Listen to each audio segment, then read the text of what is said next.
this, this month, this season, ang talagang highlight po natin, as a church, on a Sunday, is gusto naming yung tumibay tayo sa ating identity in Christ. Right? Nung tinignan ko sa Tagalog yung identity kasi pagkakakilanlan. So, identity na lang muna, di ba? Para mas madali yung... Kasi syempre, di ba, even for us, we don't use the term pagkakakilanlan, right? Pero gets naman po natin kung ano yung identity, di ba? It's who you are. Di ba? Yun yung kung sino ka. Tama? So, meron tayong identity na, syempre, kung sino ka, di ba? Pero, kay Kristo, meron din tayong identity. Bakit? Kasi namatay siya sa krus para sa atin. At siya'y muling nabuhay. Hindi lang niya ginawa yun, parang, di ba, parang wala lang. Hindi. Ginawa niya yun para bigyan tayo ng bagong buhay. Yun yung sinasabi natin na identity in Christ. So, ang goal po namin is every Sunday, yan ang ating pag-uusapan talaga. Iba-ibang angle, pero dun din babaksak. Bakit? Kasi we believe na kung tayo ay solid sa ating knowledge of our identity in Christ, kung ano man ang ating harapin sa pang-araw-araw, which I'm sure lahat tayo may hinaharap, di ba, sa pang-araw-araw, alam natin kung paano harapin yung mga yon. Okay po ba doon? Amen. So,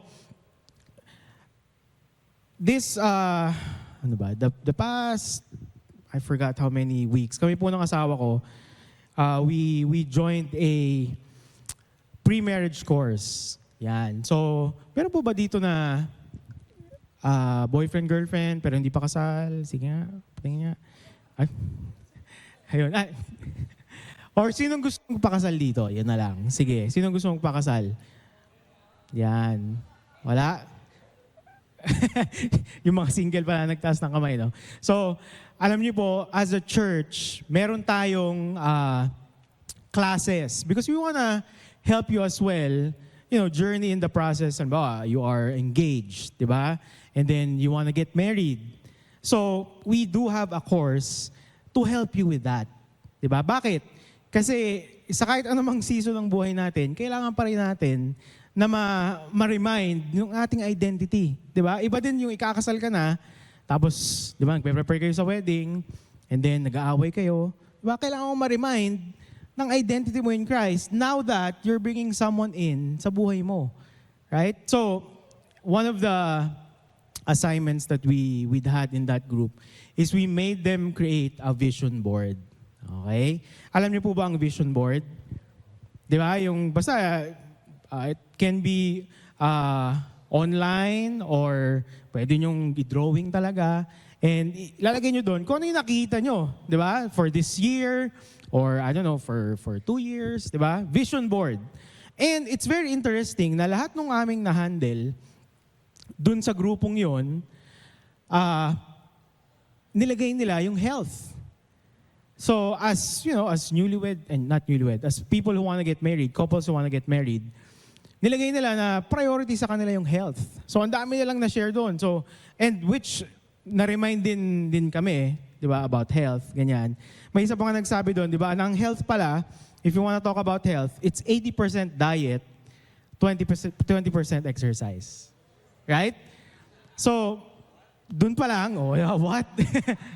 Doon pa lang, di ba, isipin natin, if I wanna be healthy, kailangan ko na mag-exercise. Di ba? Sinong gano'n ang naisip palagi? Di ba? Yan, si Sayo, kitang-kita nyo naman, di ba? Nag-exercise yan, right? Right? Pag naisip natin yon, si Jay, naman, si Jay ng Wonder League and Midpoint, yan, si Sir Jay. Yan. Mahilig, lagi nasa gym yan, di ba? But for us, ayoko na magtawag ng mga tao. For us, di ba, pag sinasabi, kailangan ko na maging healthy, ang iniisip natin palagi, exercise. Right? Tama naman, right? That's our mindset. Halimbawa, pagkatapos ng Pasko, di ba, New Year, ang lagi mo iniisip, kailangan ko na mag-exercise, di ba? Kailangan ko nang bawiin yung mga kinain ko nung Pasko, nung bakasyon. Right? Pero, yung pala, that's only 20%.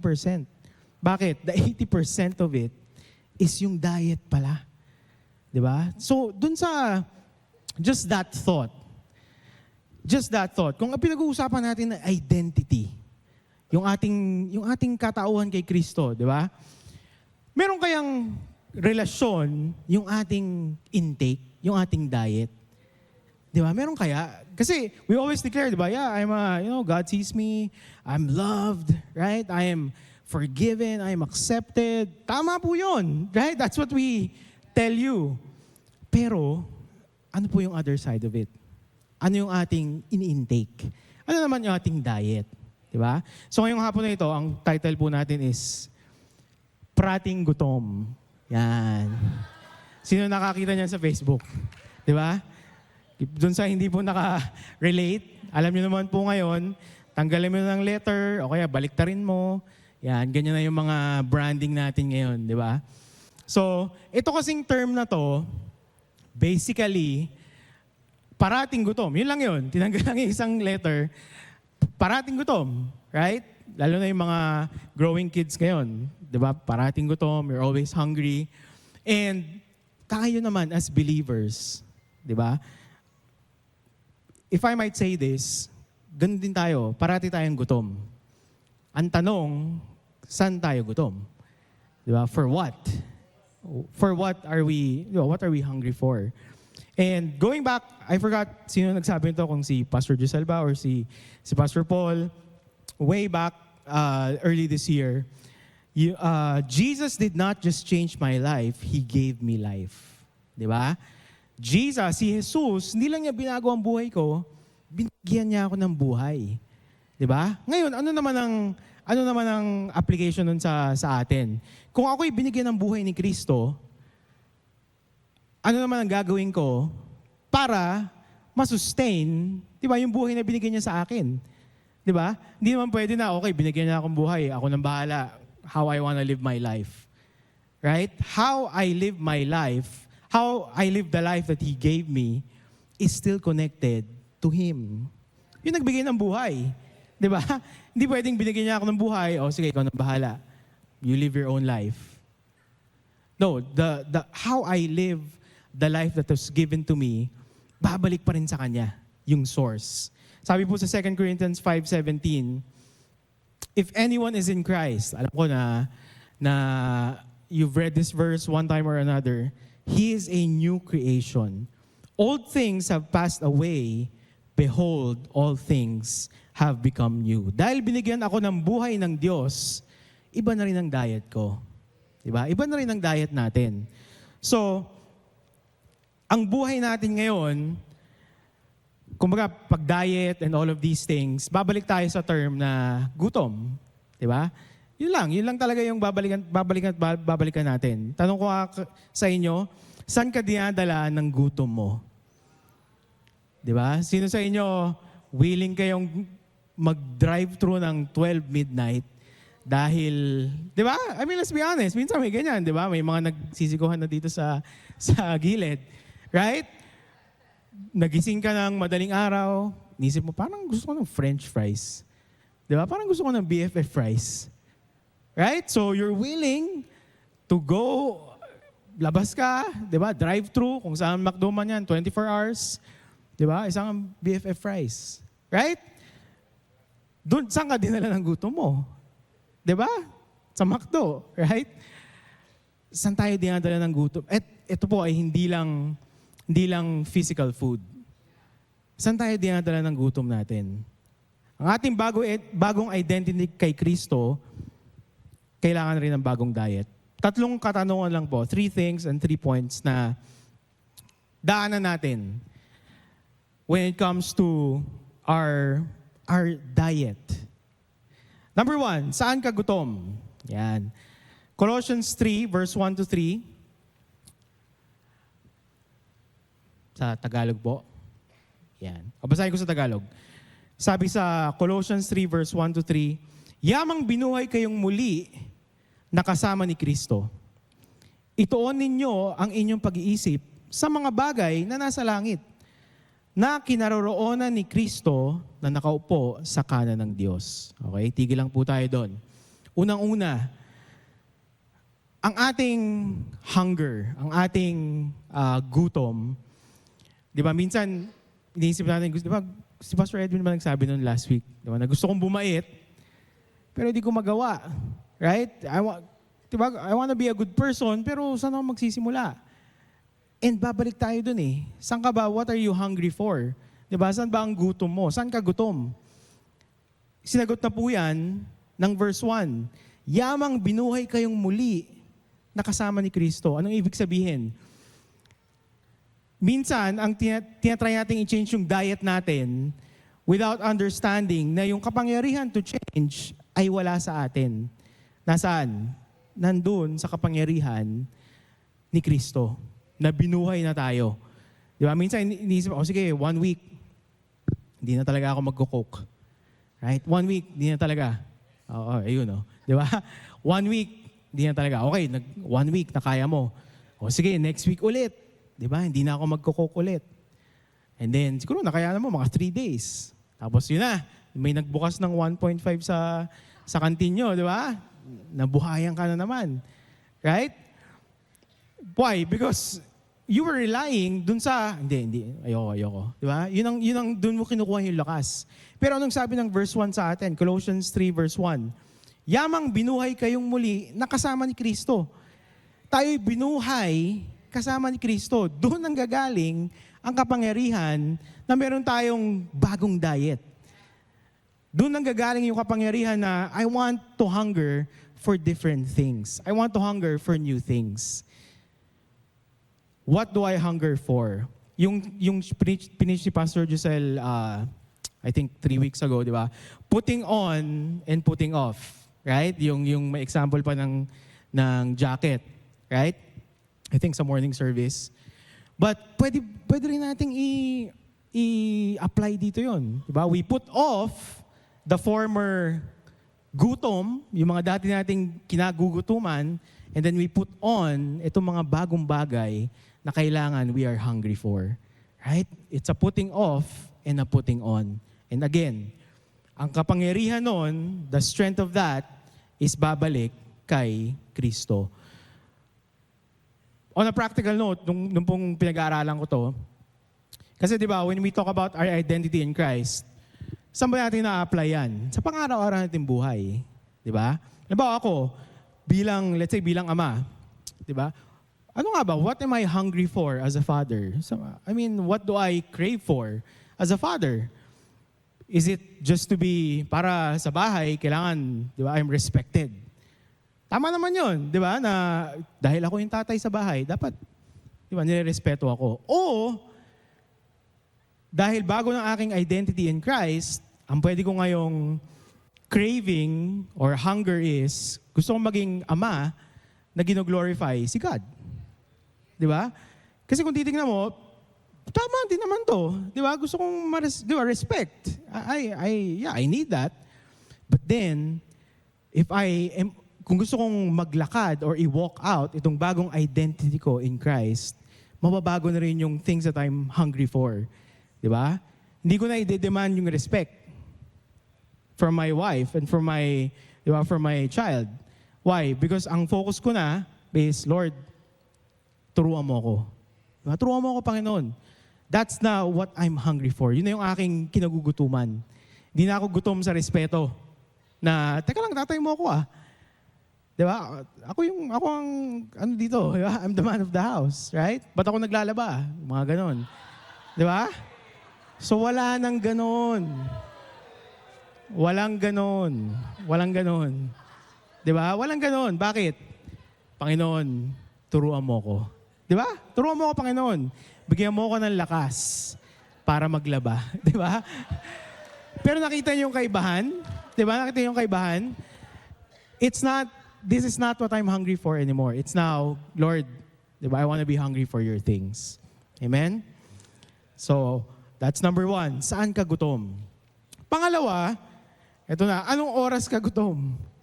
Diba? Kasi nga, prating gutom. Diba? Anong oras ka gutom? Pero, isipin nyo, diba? Hindi ka pinapatulog ng gutom. Right? Pag gutom ka, hindi ka talaga makakatulog. Di ba? Sabi sa Psalms 27 verse 4, "One thing have I asked of the Lord, that will I seek after, that I may dwell in the house of the Lord all the days of my life, to gaze upon the beauty of the Lord and to inquire in His temple." Bakit? Anong oras ka gutom? Kagaya ng sinabi ko kanina, di ba? In every season of our life, kailangan natin na parati maging gutom para sa Panginoon. Maaring, when we were younger, di ba, nung ikaw ay medyo mas bata, okay, naging active ka sa church, di ba, nag-volunteer ka, you can say na, oh, close kami ni God nun. Pero ngayon, nagkatrabaho ko, I'm slowly, di ba, parang na-busy na. The hunger is still there. Pero ang tanong, napapansin ba natin? Di ba? Andun pa rin yung hunger, andun pa rin yung pagkagutom para sa Panginoon. Pero napapansin ba natin? In every season, we have to cultivate that hunger. Bakit? Kasi kung hindi, lagi talaga mababaliwala yan. Di ba? Masa-sideline talaga yan. In any season, kung saan ka man ngayon, kung anong edad man, di ba? Anong oras ka gutom? Or napapansin pa ba natin yung gutom natin? Di ba? Sabi nga nila, yung gutom, pag hindi mo, di ba, hindi ka kumakain, over time, nagiging normal na lang sa'yo. Di ba? Parang, your stomach is rumbling, pero yung utak mo, nag-adjust na. Di ba? Hindi na, parang wala na, normal na yon. And for us, at times, ako, totoo to sa akin at certain seasons of my life. Minsan, di ba, feeling ko, nagpe-pray pa naman ako. Di ba? I still go to church. Pero if I'm being honest, I'm not where I should be sa Panginoon. Di ba? I'm not where I should be sa aking relationship with Him. So, anong oras tayo gutom? Anong oras ka gutom? Saang season ka na ba ng iyong hunger for God? Minsan, diba, if we're gonna be honest, minsan mas gutom tayo pag meron akong prayer request kay God. Again, diba, this is just being honest.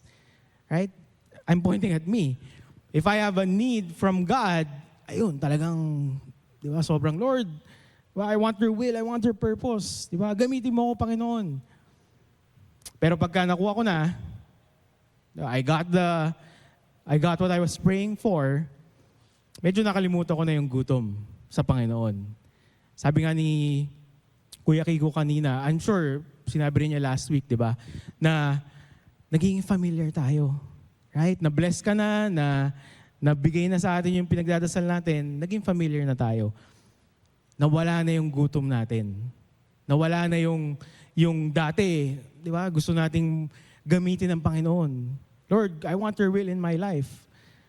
Pero pagka, medyo naging smooth sailing na ulit, nakakalimutan na natin, gutom nga pala ako para sa Panginoon. Diba? I was hungry for God before, pero where am I at right now? Again, there's no condemnation. All of us, lahat tayo, kahit ako, something I need to be reminded of each and every day. Manatili tayong gutom para sa Diyos, araw-araw. Araw-araw. Amen? Araw-araw. Third point. Anong pagkain ang hinahanap mo? At for this point, punta po tayo sa John 4, starting with verse 11. And ito pong account na ito is yung account na si Jesus ay may na kilalang babae, the woman at the well. Okay, sabi dyan. So, just to start from verse 11, nagsalita ang babae, Ginoo, malalim ang balong ito at wala ka namang pansalok. Saan ka kukuha ng tubig na nagbibigay buhay? Verse 12, ang balong ito ay pamana pa sa amin ng aming ninunong si Jacob. Dito siya uminom. Gayon din ang kanyang mga anak at mga hayop. Higit ka pa ba sa kanya? Verse 13, sumagot si Jesus, ang bawat uminom ng tubig na ito'y muling mauuhaw. Ngunit, ang sino mang uminom ng tubig na ibibigay ko sa kanya ay hindi na muling mauuhaw kailanman. Ang tubig na ibibigay ko ay magiging batis sa loob niya at patuloy na bubukal at magbibigay sa kanya ng buhay na walang hanggan. Ang reply nung babae nun is, sige, bigay mo sa akin, Panginoon. Di ba? Ay, hindi Panginoon, bigay mo sa akin. Bigay mo sa akin, nasan ba yung tubig na yan? Ano po makukuha natin dito sa storyang to? In relation to our hunger for God, yung ating gutom para sa Panginoon. Diba? Anong pagkain ang hinahanap mo? Kasi ang intindi nung babae, yung literal na tubig. Diba? Ang intindi niya, ano bang tubig yan? Diba? Bigay mo sa akin para hindi na ako mauuhaw. Pero ang sinasabi ni Jesus ay hindi yung literal na tubig. Diba? A wellspring of life on the inside. Minsan gusto natin, diba, yung instant na kasagutan. Diba? Diba? Ang dali sana nun eh. No? Na Lord, pwede ba akong inumin para maging holy na ako? Right? Lord, meron bang, pag ba nag-communion na ako, ibig sabihin ba nun, hindi na ako matetempt, all throughout the week? Ang dali sana. Right? Pero ang Panginoon, gusto niya tayong dalhin sa isang proseso. Di ba? Ang dali na sana eh. Kung gusto lang ng Panginoon na, sige, I want a people holy for me. Di ba? Na bigyan na lang tayo ng pagkain or a pill just to take and then okay na, holy na tayo. But that's not how God works. Kagaya nung sinabi dito ni Jesus, di ba? Ang iniisip ng babae, isang physical food. Water that would fill her physically. Pero ang sinasabi ng Panginoong Jesus, water that would fill her spiritually. Ano po ang point natin ngayong hapon na ito? Huwag tayong maghanap ng natural na pantapal sa mga spiritual na pangangailangan. Huwag po tayong maghanap ng, di ba, natural na, pwede kong mag-church, basta mag-church ako. There's a truth to that, right? When you go to church, yes, we believe the words will be spoken to you, you're gonna encounter God. Pero hindi po yung attendance natin sa church ay mag-ensure na wala na tayong problemang haharapin. Na tayo I'm already secured in my identity. There's no natural food that can sustain our spiritual need.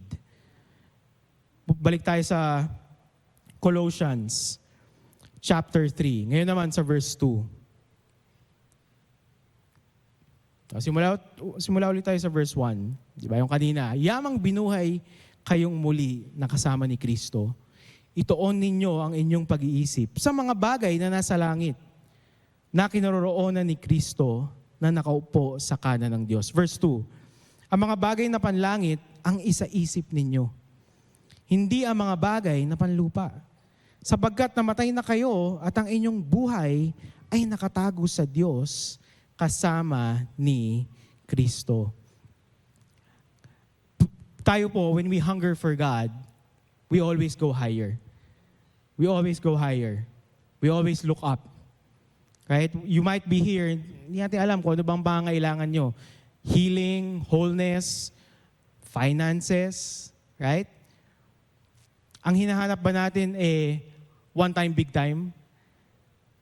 Na, Lord, sagutin mo na tong prayer kong to, di ba? O, ang hinahanap ba natin, siya mismo. Si Jesus mismo.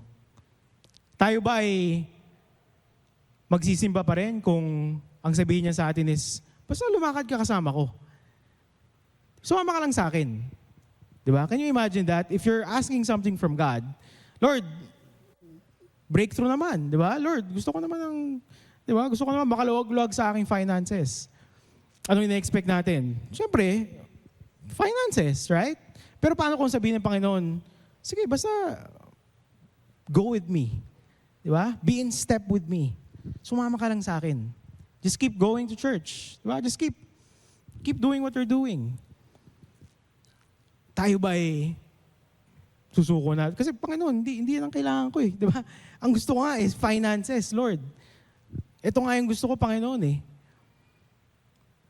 Do we trust the process na God is taking us? Anong pagkain ang ating hinahanap? Ano ang hinahanap natin para tayo ay ma-fill? Yung bang according to our own idea? Or are we willing to say na, sige Panginoon, I'm believing for this, pero kung ano man ang iyong will, kung ano man ang maging itsura, I'm gonna trust you. I'm gonna trust you. Yung babae, and there's a lot to that story, di ba?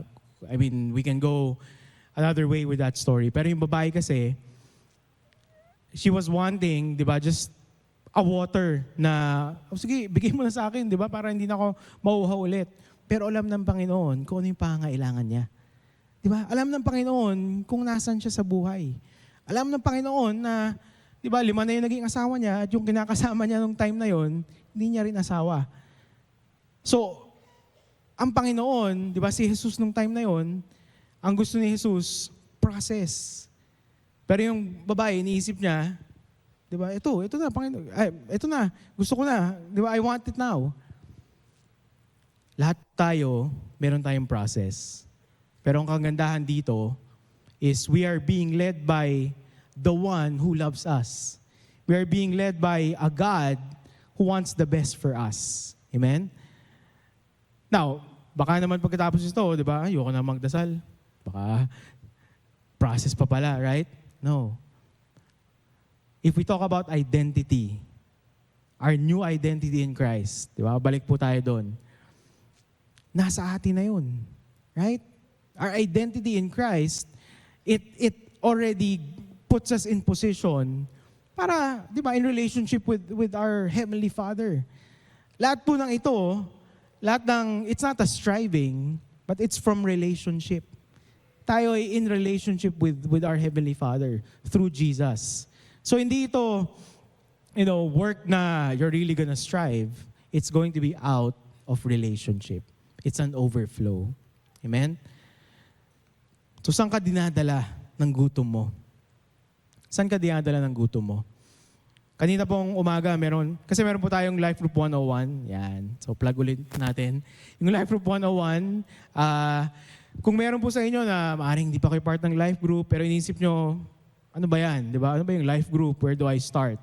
So yun, kaya meron tayong Life Group 101 for you to ask questions, and then hanapan namin kayo ng life group from there. Kaya yung umaga, meron akong nakausap na second time pa lang niya to attend church. And syempre tinanong ko, so bakit ba? Why do you want to be connected sa isang life group? And ang sabi niya, gusto ko kasing malaman pa kung ano bang after nitong Sunday. Di ba? Kasi naka-attend na nga siya ng pangalawa. Pero what's next? Ano pa bang meron dito sa faith na to? Di ba? Ano pa bang meron dito and ano pang kaibahan nito dun sa pinanggalingan ko? Ano pang meron? And I didn't tell him right then and there, pero he's in a good position. Why? Because yung gutom niya, dinadala siya to draw closer to God. Yung gutom niya, dinadala siya to find out more. What's next? Diba? Ano bang meron dito? Right? What's the difference of itong Jesus na ating wini-worship to the Jesus that I've heard all my life? Saan ka dinadala ng gutom mo? And lahat po tayo, balik tayo doon, we are all in a process. Pero we can cultivate our hunger for Him. If you're here and you're watching online or you're here on site, we're talking about identity. Yeah, pinag-uusapan natin gutom and process and all of that. Lahat ng ito nagsisimula sa isang relationship. Lahat ng ito nagsisimula sa pagtanggap natin sa ginawa ni Jesus para sa atin. Na meron tayong araw sa ating buhay na maalala natin, yung araw na yun, tinanggap ko si Jesus. Yun na naging simula ng aking relationship with Him. At dahil doon, ngayon, nagugutom na ako, I'm hungering for the things of God. So with every eye closed, every head's bowed, kung ikaw yun, at wala kang maalala sa buong buhay mo na tinanggap mo si Jesus sa iyong puso, na you made a decision na, Panginoon, mamuhay ka sa aking puso, sa aking buhay. If that's you, this is for you. Just pray this prayer, repeat after me. Of course, dito just repeating through your mind, pero out of the sincerity of your heart. And for those of you na maaring you pray this prayer before, then ito ay banggitin ulit natin as an encouragement for those who haven't yet. Amen? Sabihin natin, Panginoong Jesus, salamat sa ginawa mo para sa akin. Tinatanggap kita sa aking puso, mamuhay ka sa aking buhay. Ngayon, magpakailanman. Amen. Amen. So if that's you, we want to get to know you. We want to journey with you. After the service, meron po tayong Next Steps Lounge. There will be people there na pwede kayong makausap. Pwede kayong to help you. We want to give you a Bible to help you in this journey and the process of knowing our identity in Christ. Pangalawa, bago po tayo magwakas, you're here and talking about diet and saan ka gutom, di ba? Anong pagkain ang hinahanap mo. There are already thoughts in your mind, naisip mo na agad na meron kang mga ini-intake na hindi dapat. Na meron kang mga pinapasok sa iyong isipan, maaaring online, di ba? Saan nakikita natin with social media, na alam mo na hindi ito para sa'yo. Pero nadadala ka. Or maaaring sa pamilya mo, maybe there's a culture na it's been there and you're having a hard time. Di ba? How do I palagi na lang ito? Palagi na lang ito. Or maybe in your group of friends. Di ba? Merong mga bagay na meron kang nai-intake na hindi hindi nakakatulong sa iyong identity in Christ. So we're gonna pray. We're gonna pray na ang Panginoon ay hindi lang mangungusap sa'yo, pero bibigyan ka ng kapangyarihan or the resolve to say no. Bakit? Kasi nga alam na natin kung sino tayo sa Panginoon. Di ba? Tayo ay binuhay kay Kristo. Tayo ay na kay Kristo na. Amen? Kaya with every eye closed, every head bowed again, I think all of us, lahat naman tayo, di ba? There are things na ini-intake natin na hindi na dapat part ng ating diet. So all of us, di ba? Even me. Let's pray. Panginoon, ngayong oras na ito,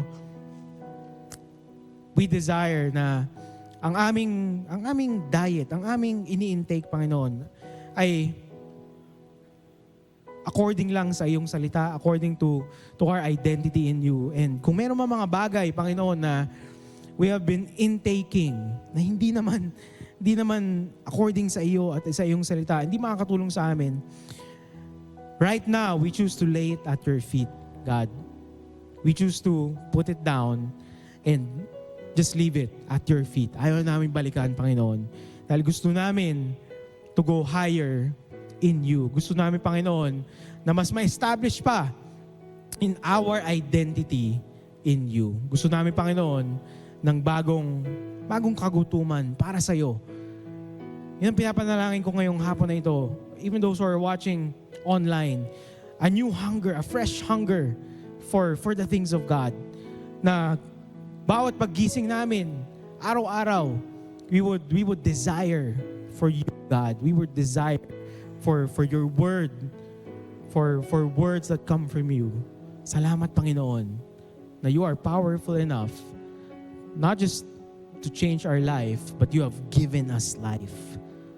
Kaya pinupuri ka namin, Panginoon, pinasalamatan ka namin sa pangalan ni Jesus. Amen and amen. I hope you got something from that. Thank you po. Amen.